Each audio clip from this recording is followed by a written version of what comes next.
Враќам значи на оваа колумна пред повеќе од 20 години. Значи 20 години гледам како една селјандура од Житораѓа и сега веќе и други селјандури најдоа модел како да цицаат пари од простиот народ во оваа држава. И да, не зимаат многу пари од вашиот джеб директно колку што зимаат од општините.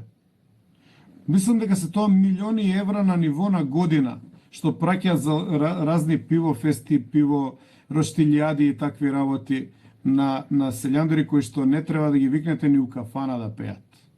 Но тоа е нивото. Проблемот каде настанува? Настанува таму на ниво кога на неја и викаат масата е проста, тоа се глупаци, кои што се палат на знаме, стај си 16 крако сонце, па дури и Северина, и кажи многу вас волим македонци, и они ќе паднат у несвест и земи си ги 100.000 евра. Тоа е суштината. Значи, кажи многу вас волим, многу вас љубим. Тоа го прават секоја година по 3-4 пати, една иста цеца и уште 30 пати други цеци помали или поголеми, таировички или не знам какви.